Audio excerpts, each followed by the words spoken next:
Gordon is a very proud engine. He likes to do important jobs. His favourite job is to pull the express, but sometimes that can make him be conceited, and he also thinks he knows the Southern Railway better than anyone. One morning the Fat Controller came to the sheds. He had an important announcement to make. The Southern Rescue Team are having a training exercise. "Now then team, pay attention," said the Fat Controller. "Operation Blunder Train will commence at precisely 1100 hours in 3 days' time outside Knapford Station, and civilian volunteers will assist the Southern Rescue Team and the Southern Fire Service in the mock train accident. I want you all to help." The engines were very excited.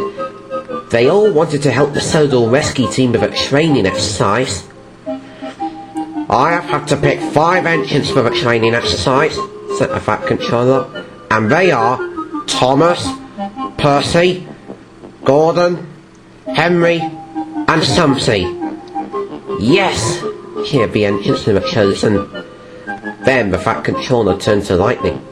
"Lightning McQueen, would you care to elucidate?" "Yes, sir.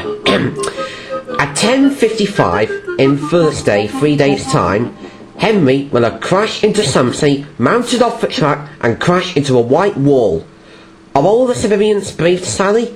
"Yes, Dickers," said Sally. "Everyone knows the role they have to play." "Glad," said the Fat Controller. "Good to hear it. Now, let's get to work." Later that morning, Gordon was at the coaling depot taking on a large supply of coal. James arrived. He saw that Gordon was having 5 bags of coal. "That's an awful lot of coal you got there, Gordon," wheezed James. "Some might say you're being rather greedy."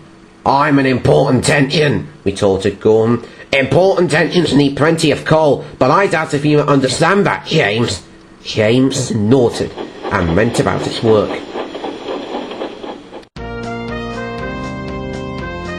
Later that morning, Gordon was pulling the express down the main line. He was feeling very proud of himself. Come on, I can go faster than this," huffed Gordon. "Coal, give me boiler ache, rubbish." But then something awful happened.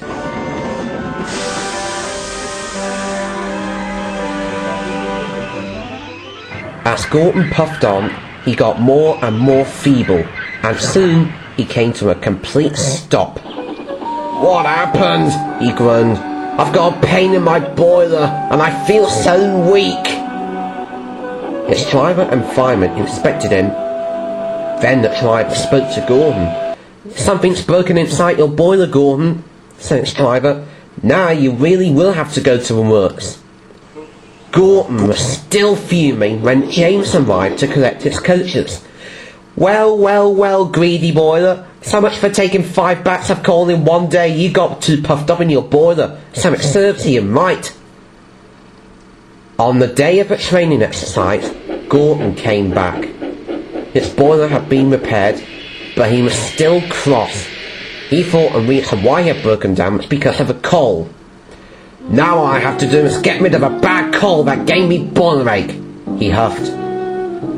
"What? Why?" gasped James. He was very surprised. "It's the coal's fault I've been sent to a repair yard, and I'm going to get rid of it for sure."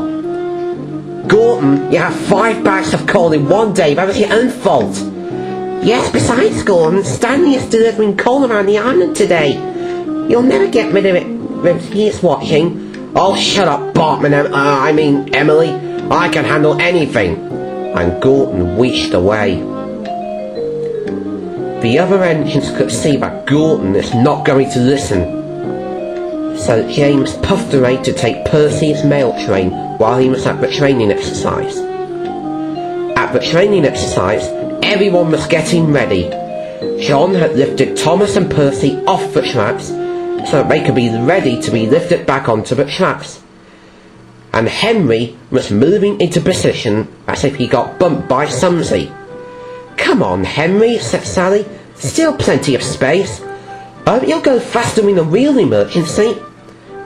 Oh, he can be very quick, Sally. Just afraid of us damaging his paintwork, he is. Teased Sumpsy. Henry puffed as hard as he could until he was at the right spot. That's it! Stop! Called Sally. Henry stopped. It was the perfect spot. From now on, Henry, you have broken buffers, broken driving wheels, and you're unconscious. Righto, Sally, whistled Henry. Now all we have to do is get a passenger train sorted. I wonder what's keeping Gorton. Don't worry, said Thomas. Gorton's an express engine. I'm sure he'll be here soon. Yeah, added Percy. He's always saying fastest and best, cleanest and fastest and Polesby Express. I hope he won't be too long, said Sally. Meanwhile, Stanley was delivering coal to all the stations ready for the autumn season. It was the new best quality coal to replace the dusty ones. Stanley shoved off to collect some more trucks. Just then Gorton puffed in. He was on his way to the training exercise outside Knapford. He could see the coal trucks in front of him. That must be the bad coal that gave me boiler ache, he huffed. Gorton was worried. He thought the other engines might get boiler pains too. Then he had an idea. I'll take the coal to the docks, he said, but if I take the shortcut, I'll get there before Stanley, and I won't get caught, and none of the engines will get boiler pains inside. So Gorton buffered up to the trucks. Gorton normally hated pulling trucks, but today it didn't matter. He wanted to help his friends. But he didn't know that it wasn't that bad coal. It was the new quality coal that Stanley had delivered.